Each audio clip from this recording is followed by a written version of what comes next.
Tomoni quand même absence, il y a Janine Mabunda, de même aussi avec le président du Sénat, Alexis Tamouemouamba, et Kekarawanate, même na absence, il y a des députés nationaux et de même aussi avec les sénateurs. Au moment où les gens ont à commune à Souka, à Katamotema, au Komona au Tutuka.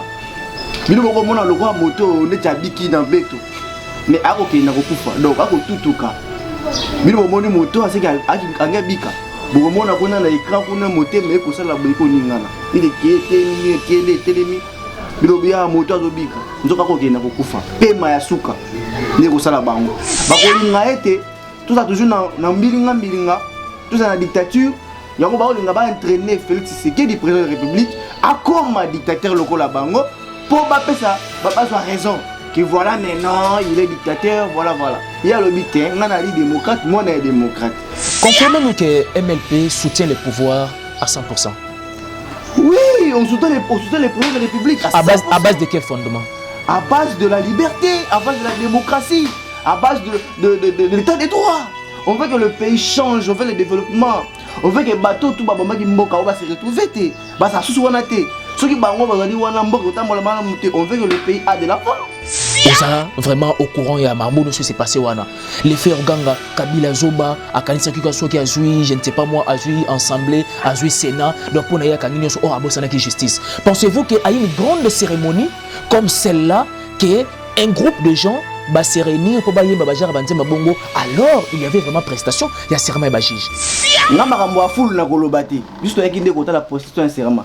Tant au président de la République a porté serment, tout le monde qui peut banze mboye mama kité. Évidemment, mais parce qu'il y a eu des infiltrés dans le Parlement. Semble-t-il que Ezana disons président fédération mususu ya IDPS s'est déguisé ba veste pas avec des rubans.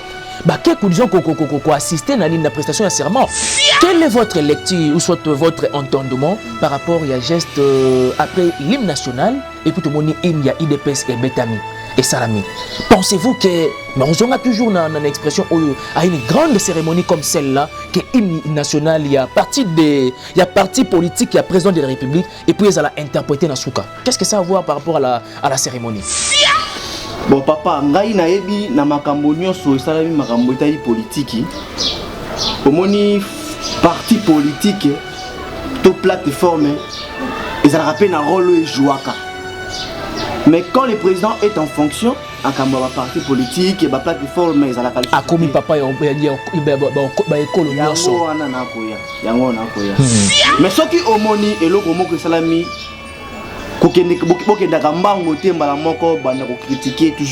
des choses mais c'était absurde, il faut qu'on se le dise quand même, c'est absurde.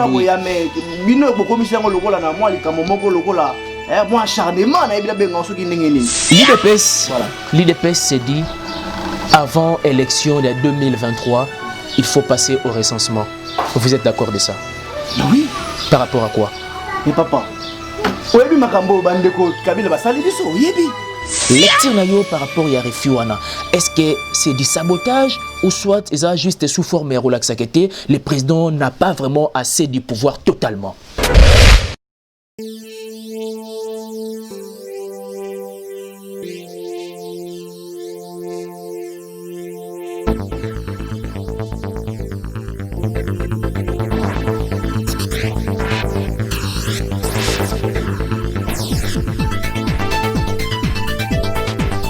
Vous êtes de milliers de personnes à nous suivre de partout, chers internautes. Bienvenue sur Echa News Télévision, une autre façon d'informer et de communiquer avec votre humble serviteur Ben Mavembo, les positivistes. Voilà pourquoi, chers internautes, je vous demande toujours la main sur les cœurs, vraiment de développer cette culture, de s'abonner massivement, de aimer, de partager, de liker, de critiquer, quand bien même il s'agit de critiquer, car aucune œuvre scientifique n'a jamais été parfaite. Vraiment, chers internautes, vous savez bien que l'actualité oblige. Voilà pourquoi nous avons fait appel au président de MLP Ngaba. Il répond au nom d'Éric Aboulé. Avec lui, ensemble, on va essayer de traiter pas mal de sujets d'actualité politique, bien entendu, pour pouvoir vous faire comprendre exactement qu'est-ce qui ne va pas dans les mariages de FCC et Cash. Parce que nous sommes sans ignorer, le mercredi dernier, il y a eu quand même les refus de la présence de deux chambres, chambre haute et la chambre basse. Je dirais même que Jani Mabunda et puis de même aussi avec Alexis Tamouemwamba, y compris aussi bien entendu les députés nationaux du côté FCC. Mais avec ces grands messieurs, on va essayer quand même de développer ces sujets pour pouvoir comprendre davantage qu'est-ce qui ne va pas au sein du mariage FCC Cash, à qui je dis bonjour monsieur Eric Aboulé. Bonjour monsieur le journaliste. J'espère que vous allez bien. Oui, apparemment. Il est vrai que nous sommes sans ignorer, il y a un sujet d'actualité politique, ils ont rongé vraiment la vie politique, surtout au sein du FCC et Cash. Tout le monde le mercredi, il y a eu, disons, investiture, bien sûr. Il y a 3 GG au Batika la Kiwana, la prestation en serment, mais tout le monde est quand même absence. Il y a Janine Mabunda, de même aussi avec le président du Sénat, Alexis Tamouemwamba, et Kekarawanate, même na absence, il y a des députés nationaux et de même aussi avec les sénateurs. Lecture nayo par rapport à Refiwana, est-ce que c'est du sabotage ou soit ils ont juste sous forme relaxakete, le président n'a pas vraiment assez du pouvoir totalement? Bon, merci mingi na malobo pesingai. Avant na yandona na motuna na yo na kopesa mbote na bato to baolanda biso. Apesi pe mbote na bana ya ngaba o ba toujours mobiliser ba kotala toujours président ya bango Eric Aboulé Kano président MLP ngaba e balingi mingi parti ya MLP mouvement lomiste progressiste ya Franck Diongo héros vivant, le Momba n'est pas mort. Alors ndeko journaliste mopande sango oyebi ngai na lobaka mingi te na kataka na mokuse eloko elakisi la ila ngutu soki sabotage te o lobi wana ezali o babengi na lopoto énergie de désespoir yango bandeko FCC balakisi ko kufa okandeko omoni le soka ingo kufa akomi na suka akata motema okomona ko tutuka bino boko mona lokwa moto ne tabiki na beto mais akokenda ko kufa donc akotutuka bino bomoni moto aseki angabika bomona kuna na écran kuna motema ekosala boyiko ningana ile kiete mingi kiende telemi bino bia moto azobika nzoka kokenda ko kufa pema ya suka ne kosala bango biso ekobangisa biso te toyebi ke nyonso bakosala ya ba plan ndeta moyini tolobaka toujours mokolo na mokolo bakolinga jamais que démocratie ekota na mboka oyo ya solo bakolinga ete tout toujours na mbilinga tout ça na dictature yango bakolinga ba entraîner Félix Tshisekedi président de la République à comme dictateur lokola bango pour bapesa bazwa raison que voilà maintenant il est dictateur voilà il y a le but ngana li démocrate moi na démocrate na kota mola na démocratie yango moni a nommé ba juge na biso wana ba prêter serment en bonne et due forme ba wa kanisa soki ba alité ndeko sala maté bango présence d'abord avec représenter l'autre côté donc juste pour une présence protocolaire gloire à Dieu ndeko na biso ça ba di bangala ki wana certains députés ba la ki wana belé ndeko ba ti ba député ne ba la ki wana belé. Donc ceux qui Janine Mabunda Natambo Mwamba Bayete ils allaient coup d'épée dans l'eau le salibi sur l'autre côté tout banga pe l'autre côté ndeko comprenez ndeko nanga journaliste parfaitement oui donc makambo wana et déranger bisoté et puis Franck Diongo MLP mouvement nous sommes mobimba vous allez obéir colo to kolenda toujours moto akola la zalité et ba ici mututé confirmez-nous que MLP soutient le pouvoir à 100%. Oui, on soutient les présidents de la République. À base de quel fondement? À base de la liberté, à base de la démocratie, à base de l'état des droits. On veut que le pays change, on veut le développement. On veut que les bateaux, tout le monde se retrouve. On veut que le pays aille de l'avant. C'est ça sur base de ces fondements-là. Il y a aussi le but de soutenir le président de la République parce que ça dit moto dans le mécanisme malamu, avec moi on est démocrate, le comme soutenir les démocrates, les nationalistes, pour soutenir. Donc il candidat sur yango. Merci beaucoup monsieur, disons monsieur Eric Aboulé. Moi détail moi moukié parce que il y a eu quand même des chansons barbares qui se sont interprétées na kati ya palais du peuple. Je pense bien que oza vraiment au courant ya marmono ce qui s'est passé wana les faits Organga Kabila Zoba akanisa kika soki azui je ne sais pas moi azui assemblée azui sénat donc pour naya kangini so abosana ki justice. Pensez-vous qu'il y a une grande cérémonie comme celle-là que un groupe de gens va se réunir pour bailler babajar banzema bongo alors il y avait vraiment prestation il y a serment et juge. Quel est votre entendement par rapport à la chanson barbare wana et c'est ça qui est interprété? Bon, ndeko journaliste yo zali mo patisango zali mo sala bino ya ko sala ba interprétation ya makambo ko mona mais nga dali acteur politique na makambo wana nga na koloba na fulu bakondana ka yango te nga makambo wa fulu na koloba te juste yaki nde kota la prostitution et serment tango président de la République apporter qui serment to mona ki pe banzembo ye mama kite évidemment mais parce que il y a eu des infiltrés na parlement semble-t-il que ezana ba disons ba président ba fédération mususu ya IDPS ba se déguiser ba ti ba veste pour avec des ribans ba que disons ko assister na prestation de serment chose qui n'est pas exactement du tout bon aux yeux quand même des grandes personnes. So zaki na protocole, service à protocole, et que na ba preuve ya makambuto la kisinga yango, ke bato ya IDPS oyo yebi, ba se lizaki bataki lokola ba député ba kotaki na assemblée kuna yo ebisi wala kisinga. Mais moi je vous dis l'un des présidents, il y a ba parlementaire debout l'a confirmé, mais seulement pour des raisons de sécurité, je préfère déterre les noms. Ah voilà, ouais ba politique na bino ya ba journaliste ne o memaka yango. Mais nga na biso moto ya bo solo soko lingi vraiment ko funda moto te ko calculer moto sala ba enquête. Mais voilà pourquoi donc ça qui existe effectivement. Oui, mais il faut avoir peut-être pour sa sécurité. Mais tant qu'il y a le bac qui a bomba quitté, Yosko bomba pour nani, faut le bacombo naï. C'est pas un problème, l'état qu'on a été. Mais là, vous savez qui n'a fou le baconda na kayangote. Fou le comme Samaramuna Kuna, ou le Kolanso Landiango, ou condamné, ou condamné comme Mobimba. Parce que moto et Kuna Mutazakina. Na kaya ana ko makomba batoko takona kala kite aina papa ko matoko makuna takite o ko makuna to mona kite na yemba na yembi yo ko kam so ngo bima na yemba ki so ana o kana ukanga nani tango président de la République asali ka porter serment na ye to mona ki banzembo yemba maki bato baso yemba banzembo fachi beton etc. To mona ki mabete soki muju mokolo na mo batoko yemba nzembo yonde mona moto oya yemba nzembo wana lakisa nga ibimisa na itando nene moto da yemba nzembo wana boye ocho le belo mo full ba maîtrise rangote et puis c'est rare peut-être même chose on a contrôle ya full parce que batuna batu baza quand même la manifestation le moment toujours en masse on n'en disconvient pas. Quelle est votre lecture ou soit votre entendement par rapport à geste après l'hymne national et puis tout le monde hymne ya IDPS et Betami et Salami? Pensez-vous que nous avons toujours une expression à une grande cérémonie comme celle-là que l'hymne national il y a parti politique, il y a président de la République et puis ils allent interpréter dans Souka. Qu'est-ce que ça a à voir par rapport à la cérémonie?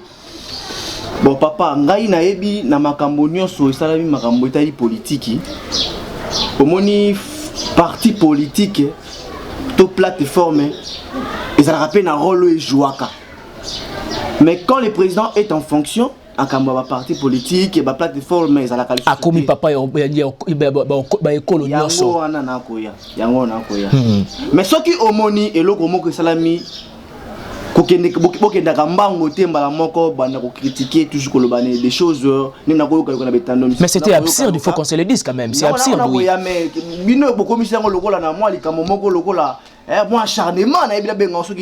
Et ça, agression, acharnement, mais c'est le mot, oui.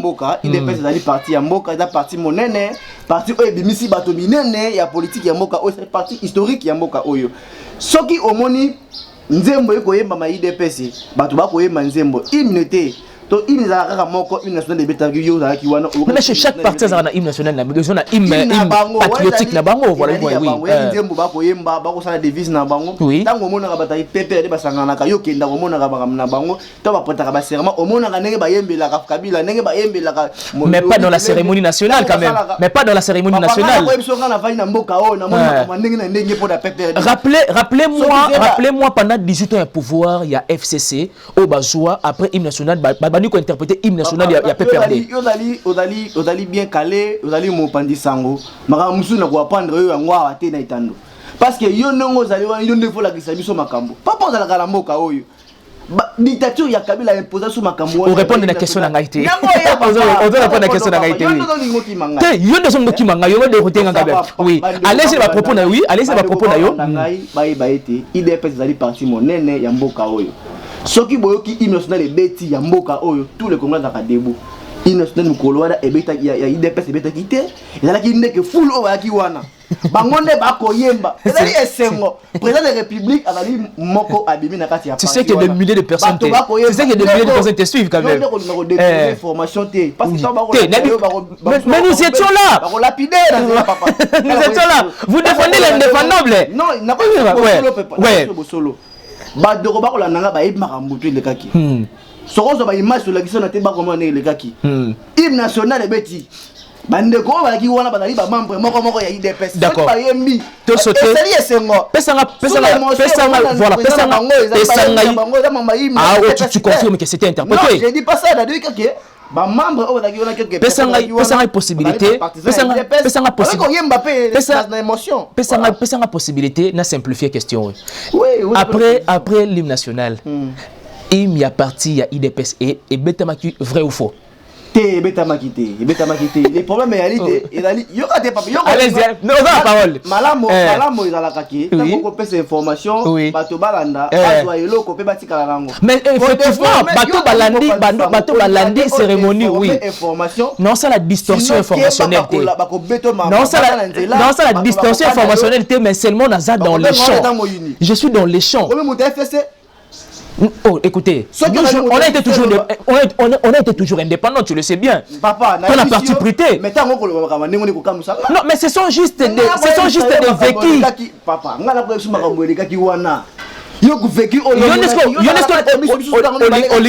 cadre quand même il y a distorsion informationnelle. Non, hymne national et IDPS c'est bêtement qui vrai ou faux. Papa, tu répondais non simplifié c'est passé. D'accord, merci beaucoup. Oui. Tout le monde est debout, et après on a quelques personnes qui ont membre de IDPS. Sous les mentions à mon qui présente merci beaucoup monsieur Eric Aboulé, merci beaucoup dites-moi exactement merci beaucoup dites-nous un peu est-ce que aujourd'hui le président de la République va s'adresser à la nation bien sûr nous voulons avoir beaucoup plus de précisions sanctions ou soit message de paix selon vous papa yoko qui ne musika sanction monsieur de paix avec nanan tango moto akoluka bitumba yo koluka kimia nae mais obimi faiblette obimi lembe abosana te ki aza papa ya ba ekolo ebele oh papa aza en d'autres termes oasien aza pacificateur oui ouais message ya kimia ezali ya sanction te mais message ya kimia mais na eso que message ya kimia na ekobaluka sanction pour na ebi que président de la République tango akoloba message ya kimia pour ata kimia na mboka. Mais comme le message de sanction, pourquoi? Parce que bandeko ya ngambu ya FCC ba kosepela na message de wanate. Bango balingi et puis balancer déjà dans les médias, dans les réseaux sociaux même que le 23 et le 26 que Batoba Bimate ville morte.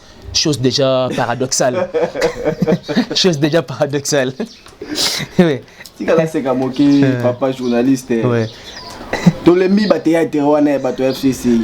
Et n'est des espoirs, moi je serai dinga kufa ko tutuka ko lugelo ni na ko sala bazanya lokwa ko sala te okto ba ko mécanique ko bangisa biso te il y aura pas ville morte moto ko banga ngwa réalité ngana ko kene mosala ba ne ko to ko kene mosala soki bango ne ba ko diriger mboka ba kanga ba société ba kanga onatra ba to ke mosala to tala bango so bango ne bazali président bazana président de la République ba kanga INSS ba kanga ba société to no si ya privé na l'état ba to sala te mokolo wana ba décréter ville morte bango ba banani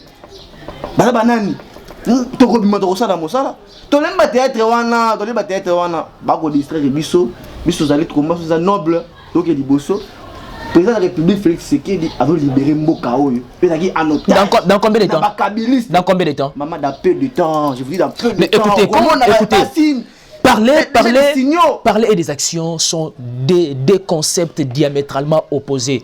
Quand même vous dites que tu as changé dans combien de temps à titre d'exemple oui. Parce que ces pays nous les savons bien que c'est dans un trou profond. Oh mais c'est la réalité des Congolais. Mais à ce que c'est trop profond parce que le lot président de la République a Kolongola on a trop profond dans le lobby. Nato il y a 20. L'hypothèse a 200 francs comme 300 francs. Papa il y a 300 comme 400. Problème il y a commentaire à toté. Commentaire à to yo bani commentaire les lotés. Bato ba bébé c'est makambo ya to ya dollar ezali bato ya Kabila. To ya dollar bébé na bango.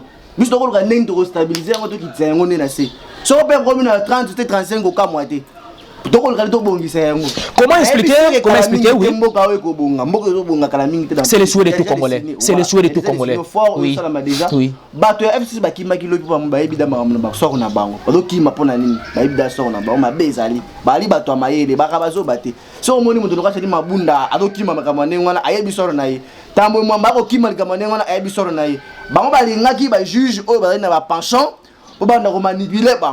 Alors que la présidente de la République a prôné toujours démocratie, liberté, droit, état de droit. Il y a un bateau, bazali PC mboliboso, il y a bateau nyonso. Alors que justice est indépendant, ne bango moni indépendante plutôt. De moni bango bako banga babia makamuna biso ya kala bondoki. Etango ya biso ya régime na biso e okene na mai, biso ko suka wapi. Ya bako lela bako banga. Balinga bacha moto na bango moko malisu na bango na kati wana, mais lisu azalité. Ne ba samwe.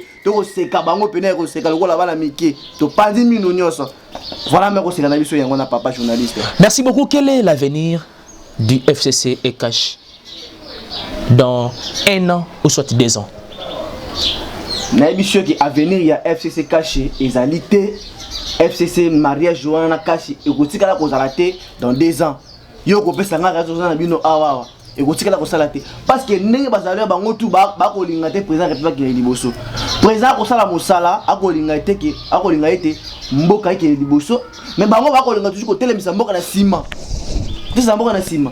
Na sikola na ndeko na biso nani na bosani kombo ndeko nani ce qui porte parole ya ce qui ya na bosani kombo na moto ya Kabila oyo kombo na bosani ndeko wana ndeko wana kolinga te va lobi nini tanga fonction occupée peut-être msunga voilà Adali porte-parole il y a porte-parole Kabila Forever non Adali président coordinateur Kabila Forever voilà coordinateur Kabila Forever ndeko wana kolinga te va lobi bolinga te Kabila 2023 tango akoloba nengwana ye tango akoloba nengwana ye tango eza opinion na ye eza ba sentiment na ye ba ya ona ko bengo moni énergie de désespoir motsoka nga kufa aloba asala ka batutu kaka ne ba robisa biloko wana ba ko yebelo ni ya ko sala te ba ko tepa basimba ko to basimba ba ko monesa ko sala te yango na yebisi bango ite biso MLP to zawa toujours si mais Félix Tshisekedi Tshilombo toujours soutenir ye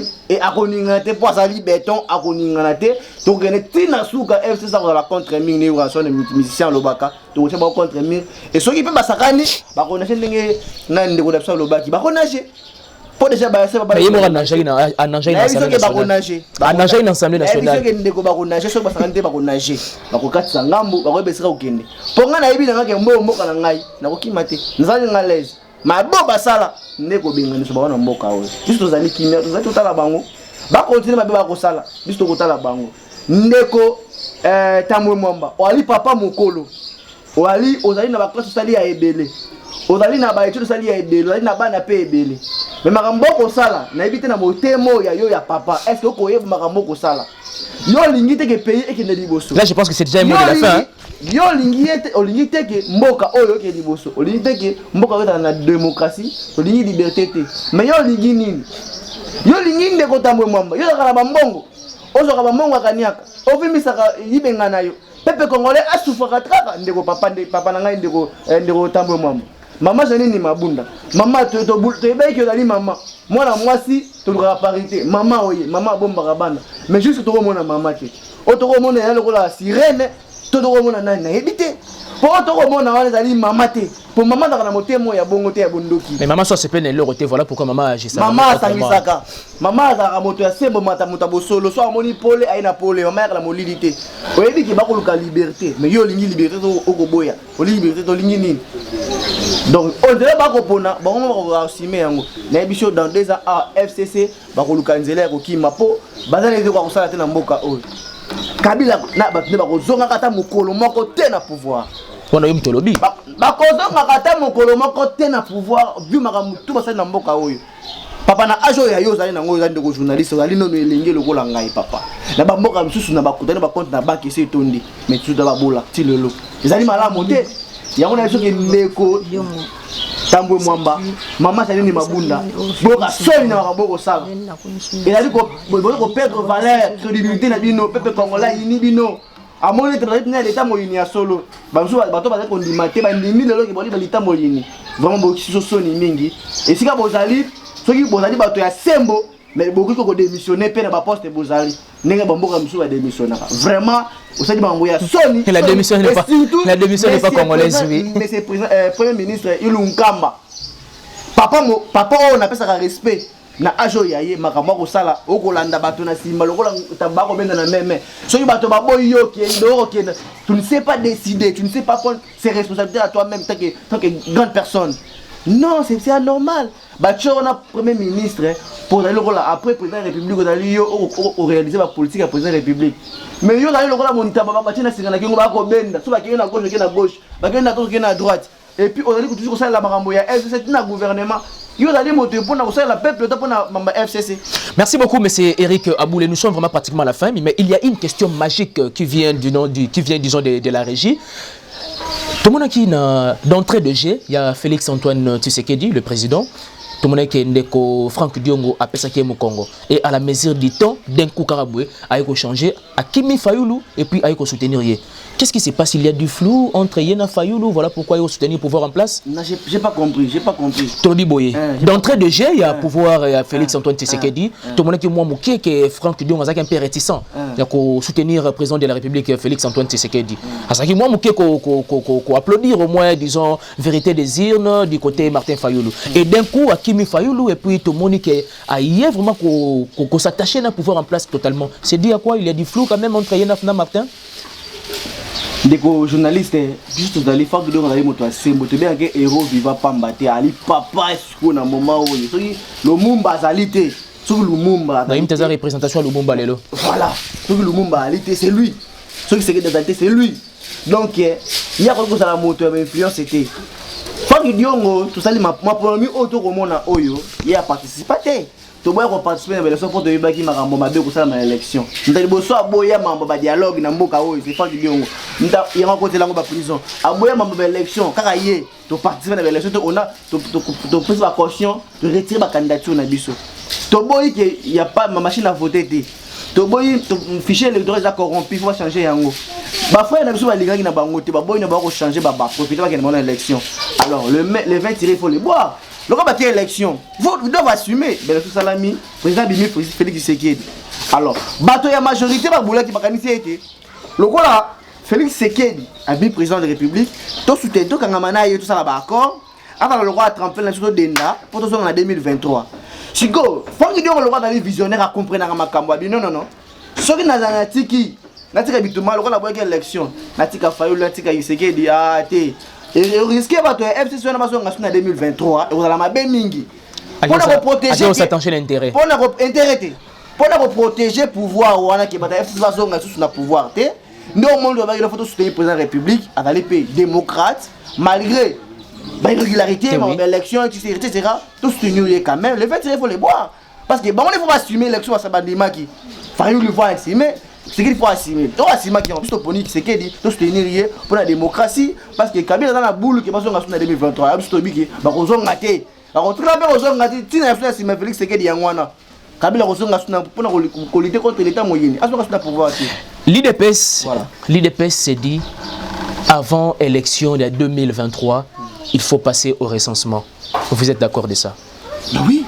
Par rapport à quoi? Mais papa Oyebi makambo bandeko Kabila basali biso oyebi. Mais combien même Bochab, combien même il fit vice-premier ministre de l'Intérieur et Sécurité à côté de sa projet de loi, il y a recensement, c'était rejeté catégoriquement. Parce qu'à un moment, il y a pouvoir, il y a Félix, mais ça peut être, disons, acceptable si facilement. Et bon, il y a un problème d'engagement. Tout ça, il y a un recensement, il y a dans l'élection 2018, en 2016 plutôt, en 2013 plutôt, c'est-à-dire conclave, il y a rassemblement, il y a limité. Tu proposes au gouvernement Kabila, ça la recensement. Baboya. Élection 2016, 2013, tout Sengi, Baboya. Baboya na bango. Mais Baka Bango, est-ce qu'on a 2016, en 2016, on va proposer recensement. Quel est l'état moyen? Est-ce que ça n'est pas mon abisso? L'élection en 2023, tout ça en 2020. Mais là, on a anticipé. Ça, le recensement, les lots. Pour l'objet 2020, élection à Malamou. Il y a tout ça, l'enrôlement, il y a 14 ans, il y a 15 ans. Il y a la constitution. Comme si le lobby doit voter, ça lui a 16 ans. Mais on va faire l'élection, le recensement, il y a 14 ans, on va voter dans beaucoup. À ta connaissance, pour vous dire que. Oui. Et là, il y a des manœuvres pour nous tricher. On veut éviter ça. On ne veut pas la tricherie, on veut qu'il y ait la transparence. Les bandits, tout ça va proposer, tout ça recensement bien avant. Attends, à ta connaissance. Même une année. Même une année. Mais oui. D'accord, merci beaucoup. Nous sommes pratiquement à la fin. Un mot de la fin et puis nous allons chuter complètement. Ouais, merci beaucoup. Na bateau balandi biso, na kopé saraka mbote sous na héros vivant Franck Diongo. Lumumba n'est pas mort, on a bengaka ye, balanga ba bengaka ye, et c'est quand il papa ya bana nyonso ya mboka oyo. Na kosenga na ba jeune nyonso obali révolutionnaire obali ko adhérer le parti MLP, le parti en masse. Ba ko adhérer vraiment en masse. Les présidents na bango ya MLP ngaba azali wana, mon numéro c'est 089 donc 00243 89 79 15 869 00243 89 79 15 ou 169. Donc, si vous directement, vraiment, vous avez un contact et puis tu peux adhérer le parti facilement. Donc, il y a des bonnes choses. La lutte continue et Lumumba. C'est la liberté, c'est la lutte libère. C'est la lutte libère. Franck Diongo, Lumumba n'est pas mort. Merci beaucoup d'avoir répondu à notre invitation. Merci beaucoup. Merci beaucoup les abonnés de Echa News Télévision. Vous étiez tellement nombreux à nous suivre de partout. Et puis, c'était bel et bien Monsieur Eric Aboulé. Il est le président des Ngaba, MLP Ngaba. Avec lui, on a essayé pas mal de traiter des sujets d'actualité politique. Quant à moi, je vous demande vraiment de s'abonner massivement sur Echa News Télévision. Aimez, partagez, likez et puis critiquez quand bien même il s'agit de critiquer. Je vous aime tant, je vous aime énormément. Bye bye.